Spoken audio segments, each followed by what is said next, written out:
Hello everyone, welcome back to NCERT Filter. So in our last video we have started chapter 4 of NCERT history class 9th and that is forest society and colonialism. ठीक है, तो हमने topic cover कर लिया था till impacts of colonial forest policies. ठीक है, आज हम स्टार्ट करने वाले हैं from slide 5th and that is displacement and disposition of forest dwellers. ठीक है, तो अब तक हम लोगों ने पढ़ लिया था कि किस तरह से कॉलोनियल पावर्स जो हैं वो फॉरेस्ट में दाखिल होंगी. ठीक है, और फिर वो क्या करेंगे, पॉलिसीज़ बनाएंगे, फॉरेस्ट पॉलिसीज़ बनाएंगे जिनसे क्या होगा, जो फॉरेस्ट कम्युनिटीज़ हैं वो अफेक्ट होंगी. ठीक है, क्यों अफेक्ट होंगी, क्योंकि इनकी पॉलिसीज़ कहती थी कि हम एक सेंट्रलाइज्ड मैनेजमेंट रखेंगे. ठीक है, जो ये फॉरेस्ट हैं इन पर पूरी तरह से क्या होगा, कॉलोनियल्स का राइट होगा. ठीक है, तो सीधी सिंपल बात है कि जो फॉरेस्ट कम्युनिटीज़ हैं उनको वहाँ से बेदखल कर दिया जाएगा. ठीक है, उन्हें जो भी रिसोर्सेज वो यूज़ करते थे अपने सर्वाइवल के लिए, फॉरेस्ट से जो भी रिसोर्सेज वो लेते थे उन सब के लिए उन पर रोक लगा दी जाएगी. ठीक है, तो एक तरह से आप कह लीजिए कि अब क्वेश्चन उठ जाएगा उनके सस्टेनेबिलिटी पे. ठीक है, कि वो सर्वाइव कैसे कर पाएँ. ठीक है, तो अब क्या हो जाएगा, एक तरह से लोगों के लाइफ पर, ठीक है, लाइवलीहुड पर बात आ जाएगी. ठीक है, क्योंकि हर चीज़ से डिनाई कर दिया, बोल दिया गया कि सेंट्रलाइज मैनेजमेंट चलेगा, सेंटर का अधिकार है इन फॉरेस्ट्स पर, बट एटलीस्ट आपको जो है, जो लोग वहाँ पर हमेशा से रह रहे हैं वो पूरी तरह से क्या है, एक तरह से डिपेंडेंट है फॉरेस्ट के ऊपर ही. ठीक है, उनकी जो सर्वाइवल है वो फॉरेस्ट पर ही डिपेंडेंट थी, लेकिन उन्हें क्या किया गया, फॉरेस्ट से निकाल दिया गया. और उन्हें ये भी कर दिया, फॉरेस्ट से तो निकाले गया, प्लस उन्हें जो रिसोर्सेज वो जो है कलेक्ट करते थे फॉरेस्ट से अपने सर्वाइवल के लिए, उन तक के लिए उनको मना कर दिया गया था. तो अब जो है बात आ जाएगी लोगों के सर्वाइवल पे. ठीक है, तो अब जाहिर है कि लोग क्या करेंगे, इस पर प्रोटेस्ट करेंगे, चुप तो बैठेंगे नहीं, क्योंकि उनका हमेशा से ही एक जो सर्वाइवल का जो मीडियम रहा है वो क्या रहे थे, फॉरेस्ट रहे थे. ठीक है, तो स्टार्ट करते हैं displacement and disposition of forest dwellers. ठीक है, कि किस तरह से अब लोग जो है लोगों को डिस्प्लेस कर दिया जाएगा उनके खुद के एंसेस्टरल लैंड से, और जो है डिस्पोजेस कर दिया जाएगा हर चीज़ से. ठीक है, फॉरेस्ट ड्वेलर्स, इनमें आप कंफ्यूज मत होइएगा, forest dwellers and forest communities same चीज़ है. ठीक है, तो फर्स्ट पॉइंट हो जाएगा एविक्शन फ्रॉम एंसेस्टरल लैंड्स. ठीक है, forest dwelling communities were forcibly remove from their traditional homelands to make way for commercial forestry and conservation. ठीक है, तो अब लोगों को, लोग कौन, फॉरेस्ट कम्युनिटीज़, ठीक है, उन्हें क्या किया जाएगा, उन्हें उनके एंसेस्टरल लैंड से ही एविक्ट कर दिया जाएगा. ठीक है, एंसेस्टरल लैंड्स क्यों कह रहे हैं, क्योंकि ये जो कम्युनिटीज़ थी ये बहुत सालों से, ठीक है, बहुत अरसे से यहाँ पर रहती चली आ रही थी. कहाँ पर, फॉरेस्ट्स में. ठीक है, तो एक बोलता है ना एंसेस्टरल, मतलब कि एंसेस्टर्स. ठीक है, एंसेस्टर्स वर्ड आपने सुना होगा.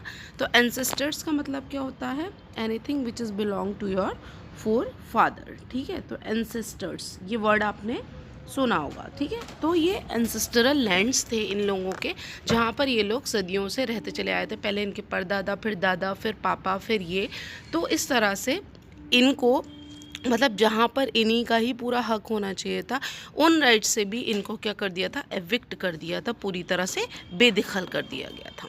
ठीक है, सेकंड हो जाएगा डिस्ट्रप्शन ऑफ लाइवलीहुड्स. ठीक है, अब एंसेस्टरल लैंड से तो फॉरेस्ट कम्युनिटीज़ को बेदखल कर ही दिया था, उसके साथ साथ इन लोगों ने क्या किया था, लाइवलीहुड जो था उसे भी डिसरप्ट कर दिया था. ठीक है, जैसा कि मैंने आपको पहले वीडियो में बताया था कि जो ये फॉरेस्ट कम्युनिटीज़ थी इनका जो लाइवलीहुड था, ठीक है, इनका जो सर्वाइवल मीडियम था वो ही किस पर डिपेंड करता था, फॉरेस्ट पर डिपेंड करता था. ठीक है, तो अब जब फॉरेस्ट से ही उनको निकाल दिया जाएगा तो वो कहाँ से रिसोर्सेज इकट्ठे करेंगे. ठीक है, अब रिसोर्सेज में क्या हो जाता था, ये मेडिसिन्स फॉरेस्ट से जो है प्राप्त करते थे. ठीक है, देन फूड, मोस्ट इम्पॉर्टेंट जो सर्वाइवल नीड है फूड. ठीक है, वो ये लोग जो है फॉरेस्ट से प्राप्त करते थे. और अब क्या हुआ था, फॉरेस्ट से ही जब निकाल दिया गया है तो इनको क्या हो जाएगा, बहुत ज़्यादा हार्डशिप्स फेस करनी पड़ेंगी. ठीक है, तो एक तरह से ये जो है डिसरप्ट करेगा लाइवलीहुड्स को ऑफ पीपल. ठीक है, थर्ड हो जाएगा social marginalisation, displaced forest dwellers face poverty, discrimination and the breakdown of that their social and cultural structures। ठीक है, तो मैंने बताया ना हार्डशिप्स फेस करेंगे ये लोग, तो हार्डशिप्स क्या क्या फेस करेंगे, पोवर्टी, गरीबी आ जाएगी, ठीक है, देन डिस्क्रिमिनेशन फेस करना पड़ेगा इन्हें, ठीक है, देन इनका एक ब्रेकडाउन हो जाएगा इनके सोशल और कल्चरल स्ट्रक्चर से, ठीक है। जो कल्चरल स्ट्रक्चर मैंने आपको बताया था कि इनका एक जो है स्पिरिचुअल कनेक्शन था, कल्चरल कनेक्शन था विद फॉरेस्ट, ठीक है। क्या था वो कनेक्शन, ये लोग जो है गॉड मानते थे फॉरेस्ट को, क्योंकि फॉरेस्ट के थ्रू इनको हर चीज़ जो है प्रोवाइड होती थी, इस वजह से ये लोग जो है फॉरेस्ट को गॉड का दर्जा दिया करते थे, ठीक है। तो वो जो कल्चरल स्ट्रक्चर था वो भी अब क्या हो जाएगा, ब्रेक डाउन हो जाएगा उसका भी। देन आ जाएगा fourth, that is resistance and resilience. Despite the hardships, many forest communities fought to retain their rights and connections to their ancestral lands। ठीक है, अब इसके साथ साथ हार्डशिप्स फेस करेंगे ये लोग बहुत ज़्यादा, लेकिन उसके साथ साथ बहुत सी जो फॉरेस्ट कम्युनिटीज़ थी उन्होंने क्या किया था, फॉट किया था, फाइट किया था अपने राइट्स के लिए, ठीक है। वो लोग हाथ पे हाथ रख कर नहीं बैठे थे कि जो है नहीं किस्मत में यही लिखा था चलिए इसको ही एक्सेप्ट कर लेते हैं, ऐसा नहीं था। बहुत सी जो फॉरेस्ट कम्युनिटीज़ थी उन्होंने इसके ख़िलाफ़ जो है प्रोटेस्ट किया, ठीक है, इसके ख़िलाफ़ फाइट किया कि ये एक तरह से हमारे साथ इनजस्टिस हो रहा है, ये हमारे एंसेस्ट्रल लैंड्स हैं और इन पर कोई भी कॉलोनियल पावर, कोई भी बाहर से आके और जो है अपना अधिकार नहीं जमा सकता, ठीक है। तो आप देखेंगे आगे कि ये जो फॉरेस्ट कम्युनिटीज़ है ये क्या करेगी, प्रोटेस्ट करेगी against those colonial policies. Next slide पे आते हैं जी। तो अब आ जाएगा resistance and uprising against colonial rule. Sustained protest, forest dependent communities organize persistent protest and demonstrations against colonial forest policies, ठीक है। तो वही चीज़ है जो कि मैंने अभी आपको लास्ट स्लाइड में बताया था कि अब जो फॉरेस्ट कम्युनिटीज़ हैं वो अपने एंसेस्ट्रल लैंड्स को प्रोटेक्ट करने के लिए क्या करेंगी, प्रोटेस्ट करेंगी against colonial powers. Then second हो जाएगा आर्म्ड रिबेलियंस। अब सिर्फ प्रोटेस्ट ही नहीं, सिर्फ बातों से ही नहीं, जहाँ पर भी इन्हें ज़रूरत पड़ेगी आर्म्ड रिबेलियन करने की वहाँ पर ये उसका भी यूज़ करेंगे, ठीक है। आर्म्ड मीन्स आप समझ सकते हैं वेपन्स का, ठीक। तो एक जो ये प्रोटेस्ट करेंगे वहाँ पर जब ये बोलेंगे, ठीक है, जब इनकी बात नहीं सुनी जाएगी तो फिर ये क्या करेंगे, ये आर्मरी का सहारा लेंगे, ठीक है। तो ये एक आर्म्ड रिबेलियन करने से भी पीछे नहीं हटेंगे in order to protect their lands, ठीक है। थर्ड हो जाएगा legal challenges. Communities sought legal recourse to challenge the legitimacy of colonial land claims and forest regulations, ठीक है। तो अब जो कॉलोनियल पावर्स ने अपना जो क्लेम करना स्टार्ट कर दिया था ओवर द फॉरेस्ट लैंड्स, ठीक है, जो कि इनको बिलोंग नहीं करते थे, जो कि बिलोंग करते थे फॉरेस्ट कम्युनिटीज़ को, तो इस पर अब क्या होगा कि जो फॉरेस्ट कम्युनिटीज़ हैं वो इनको लीगली चैलेंज करेंगी कि आपके पास क्या प्रूफ है कि ये जो फॉरेस्ट लैंड्स हैं ये आपके हैं, ठीक है। देन फोर्थ हो जाएगा building alliances. Forest dwellers forge solidarity movements with urban activist and civil society groups to amplify their voices, ठीक है। अब बिसाइड लीगल चैलेंजेस इन्होंने क्या किया था, अलायंसेस भी बिल्ड करना स्टार्ट किया था। किन्होंने, फॉरेस्ट कम्युनिटीज़ ने अलायंसेस भी बिल्ड करना स्टार्ट किया था। किनके साथ, अर्बन एक्टिविस्ट्स के साथ, ठीक है। अर्बन एक्टिविस्ट कौन हो जाएंगे, जो कि लोगों के हक के लिए बात करते हैं, ठीक है, जो कि किसी भी इनजस्टिस के खिलाफ आवाज़ उठाते हैं। तो उन अर्बन एक्टिविस्ट और सिविल सोसाइटी ग्रुप्स में भी ये ज्वाइन होंगे, उनके साथ भी अलायंस बनाएंगे in order to protect their land, ठीक है। तो इससे क्या होगा, इनकी जो वॉइसेस हैं वो और ज़्यादा जो है रेज होंगी और जो है ज़्यादा से ज़्यादा लोगों तक पहुंचेंगी और जो कॉलोनियल पावर का इनजस्टिस था ओवर दीज फॉरेस्ट कम्युनिटीज़ वो भी जो है सुना जाएगा, ठीक है। फिफ्थ हो जाएगा asserting indigenous rights. The resistance movements laid the groundwork for the future recognition of indigenous forest rights and self-determination, ठीक है। अब जो ये रेजिस्टेंस मूवमेंट होंगे, रेजिस्टेंस मतलब किसी चीज़ को रोकना, ठीक है। तो अब क्या हो रहा था, ये जो मूवमेंट था रेजिस्टेंस मूवमेंट्स किसके थ्रू किया गया था स्टार्ट, थ्रू फॉरेस्ट कम्युनिटीज़ जो रेजिस्टेंस मूवमेंट स्टार्ट किया गया था उसने न सिर्फ अपने राइट्स के लिए बात की थी, बल्कि ये जो है एक तरह से जो है इंडिजीनियस फॉरेस्ट राइट्स जो हैं उनको भी पहचान दिला रहा था। ठीक है, लोगों को पता चल रहा था, लोगों को ये नॉलेज हो रही थी कि जो है इंडिजीनियस फॉरेस्ट राइट्स क्या हैं। ठीक है, हमारे राइट्स क्या हैं। इससे पहले लोग इस बात से अवेयर नहीं थे। ठीक है, लेकिन इन रेजिस्टेंट मूवमेंट्स के थ्रू ये भी चेंज आ रहा था, which was very positive change. ठीक है, नेक्स्ट पे आते हैं, the rise of the environmental movement. ठीक है, अब आप देखेंगे कि जब फॉरेस्ट्स पर जो है जो कमर्शियलाइजेशन है वो जो है क्या किया जाएगा, अप्लाई किया जाएगा। कमर्शियलाइजेशन मैंने आपको बताया था, जहाँ पर कमर्शियल क्रॉप्स उगाई जाती हैं in order to get more and more profit. ठीक है, या फिर ज़्यादा से ज़्यादा रेवेन्यू जनरेट करने के लिए जो क्रॉप्स उगाई जाती हैं उनको कहा जाता है कमर्शियल क्रॉप्स। ठीक है, तो अब इन कमर्शियल क्रॉप्स को उगाने के लिए क्या था, मैंने आपको बताया था ना, प्लांटेशन टेक्निक का सहारा लिया जाता था, एक एक पौधा लगाया जाता था। ठीक है, अब इस पौधे को लगाने के लिए ये कोई नेचुरली तो उगेंगे नहीं। ठीक है, तो जो नेचुरली फॉरेस्ट था, जो कि मतलब पेड़ों से घिरा हुआ था, उन पेड़ों को काटा गया था। ठीक है, इन प्लांटेशन टेक्निक को अप्लाई करने के लिए पेड़ों को काटा जा रहा था, जिसकी वजह से क्या होगा, डिफॉरेस्टेशन होगा और इससे जो एनवायरमेंटल बैलेंस है वो बिगड़ना शुरू होगा। तो इसीलिए अब क्या होगा, इसी के चलते राइज ऑफ एनवायरमेंटल मूवमेंट भी स्टार्ट होगा। ठीक है, लोग एनवायरमेंटल मूवमेंट स्टार्ट करेंगे एनवायरमेंट को बचाने के लिए। ठीक है, तो पहला हो जाएगा डिफॉरेस्टेशन अवेयरनेस, जिसमें कि लोग क्या करेंगे, डिफॉरेस्टेशन यानी कि पेड़ों का ज़्यादा मात्रा में काटे जाना। ठीक है, तो ये जो डिफॉरेस्टेशन अवेयरनेस है लोग सारे में फैलाएंगे।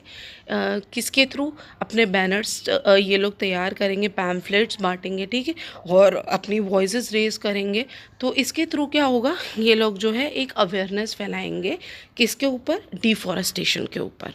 ठीक है, और ये जो अवेयरनेस है ये ना सिर्फ उस एरिया में रहकर पूरे ग्लोबली अटेंशन गेन करेगी। ठीक है, ग्लोबली ये जो है क्या होगा, स्प्रेड होगा मैसेज। ठीक है, देन आ जाते हैं इंडिजिनस राइट्स। इंडिजिनस राइट्स मैं आपको बता चुकी हूँ, जो इंडियन पीपल थे अब वो जो अपने राइट्स को पहचानने लगे थे। ठीक है, the struggle of forest dwelling communities inspire the recognition of indigenous rights.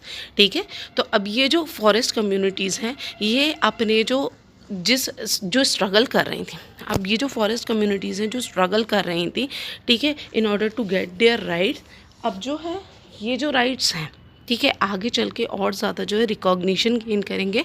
और जो लोग इनके बारे में पहले नहीं जानते थे कि हमारे राइट्स क्या हैं, हमारे जो फॉरेस्ट राइट्स हैं वो क्या है, वो भी लोगों को पता चलेंगे, लोग अवेयर होंगे। थर्ड हो जाएगा community forestry. Sustainable forestry models that empower local communities emerged as alternatives to state control management. तो अब क्या होगा, जो सस्टेनेबल फॉरेस्ट्री मॉडल्स थे, ठीक है, ये जो लोकल कम्युनिटीज़ को जो है इमर्ज करेंगे एज एन ऑल्टरनेटिव। मतलब एक तरह से आप आसान भाषा में समझ लीजिए, अब तक जो स्टेट का कंट्रोल चल रहा था ओवर फॉरेस्ट, ठीक है, वो जो है किसके हाथ में आ जाएगा लोकल कम्युनिटीज़ के हाथ में। ठीक है, अब लोकल कम्युनिटीज़ जो है वो एम्पावर होंगी in comparison to state control. ठीक है, फोर्थ हो जाएगा कंजर्वेशन एफर्ट्स। अब क्या हुआ था, international conservation initiative sought to protect remaining forest and their biodiversity. अब तक जितना डिफॉरेस्टेशन हो गया था, ठीक है, उसको छोड़ दो, उसको नहीं हम रिटेन कर सकते हैं, बट आगे क्या हुआ था, इंटरनेशनल कंजर्वेशन इनिशिएटिव्स लिए गए थे। ठीक है, इंटरनेशनली कंजर्वेशन इनिशिएटिव लिए गए थे, जिसमें कि ये जो है इनका जो एम था वो था कि हम जो बची हुई बायोडाइवर्सिटी है या फिर जो फॉरेस्ट हैं जो बचे हुए हैं उनको प्रोटेक्ट करें, उनको कंजर्व करें आगे के लिए। ठीक है, तो अब नेक्स्ट और लास्ट स्लाइड पे आ जाते हैं, that is lessons from the past and paths forward. First हो जाएगा रिकग्नाइज इंडिजिनस राइट्स। ठीक है, ये बार बार जो है पॉइंट जो है रिपीट हो रहा है, तो इंडिजिनस राइट्स मैं आपको बता चुकी हूँ क्या होते हैं। ठीक है, देन सेकेंड पे आ जाते हैं promote sustainable forestry, adopt community based ecologically sound approaches to forest management and conservation. ठीक है, तो अब क्या हुआ, सस्टेनेबल फॉरेस्ट्री को जो है प्रमोट किया गया। सस्टेनेबल फॉरेस्ट्री क्या हो जाएगी, जो लाइफ को सस्टेन करने के लिए जो फॉरेस्ट्री करते हैं उसको सस्टेनेबल फॉरेस्ट्री कहा जाएगा। ठीक है, तो अब उसको क्या हुआ, उसको प्रमोट किया गया। Adopt community based ecologically sound approaches to forest management and conservation, और इसी को जो है बरकरार रखने के लिए किसकी बात की गई, फॉरेस्ट मैनेजमेंट और कंजर्वेशन की बात की गई। एम्पावर लोकल वॉइसेस, अब क्या होगा, जो फॉरेस्ट ड्वेलर्स जिनकी आवाज़ पहले जो दबा दी जाती थी, ठीक, जो भी इनजस्टिस हो रहा था उसको नहीं सुना जा रहा था, तो अब क्या होगा, अब चेंजेस ये आएंगे कि उनकी आवाज़ जो होगी वो एम्पावर होगी। ठीक है, और लोग उनकी बातों को सुनेंगे और एक तरह से फॉरेस्ट ड्वेलर्स के अंदर डिसीजन मेकिंग प्रोसेस क्या होगा, जन्म लेगा। ठीक, और उनके लैंड्स को बचाएगा उन लोगों से छीनने से। फोर्थ हो जाएगा, address historical injustices, provide reparations and pathways for the rehabilitation of communities displaced by colonial forest policies. अब क्या होगा, ये सब कुछ जो है, ये जो प्रोटेस्ट है, जो भी मूवमेंट चले थे, ये क्या करेंगे, एड्रेस करेंगे हिस्टोरिकल इनजस्टिस को जो कि सदियों से फॉरेस्ट ड्वेलर्स के साथ होता चला आ रहा था, लेकिन कोई भी उसके खिलाफ आवाज़ नहीं उठाता था। ठीक है, तो अब क्या होगा, ये एक तरह से आवाज़ जो है उठाई जाएगी कि जो है फॉरेस्ट ड्वेलर्स जो हैं सदियों से यहाँ रह रहे हैं और उनका हक है इन फॉरेस्ट्स पर, और कॉलोनियल पावर्स जो हैं उनको कोई भी हक नहीं है कि वो जो फॉरेस्ट ड्वेलर्स हैं उनको डिस्प्लेस करें उनके खुद के एंसेस्टरल लैंड से। ठीक है, जो कॉलोनियल फॉरेस्ट पॉलिसीज़ हैं इनको क्या किया जाएगा, डिस्प्लेस किया जाएगा। ठीक है, और जो फॉरेस्ट ड्वेलर्स के राइट्स हैं उनको क्या किया जाएगा, मान्यता दी जाएगी। ठीक है, तो दिस वाज आवर चैप्टर। ठीक है, तो यहाँ होता है हमारा चैप्टर कंप्लीट, और आई होप आप लोगों को ईच एंड एवरी पॉइंट समझ आया होगा। इन केस समझ नहीं आया है या किसी भी पॉइंट पे कोई भी क्वेरी हो तो आप मुझसे नेक्स्ट वीडियो में या फिर इसी वीडियो के कमेंट सेक्शन में कमेंट करके पूछ सकते हैं। ठीक है, वीडियो पसंद आई हो तो लाइक कीजिए, चैनल को सब्सक्राइब कीजिए और शेयर कीजिए अपने फैमिली और फ्रेंड्स में। नेक्स्ट वीडियो भी जल्दी ही अपलोड होगी। ठीक है, विच इज़ चैप्टर 5। ठीक है, तो स्टे ट्यून्ड और मिलते हैं नेक्स्ट वीडियो में। Till then take care, bye.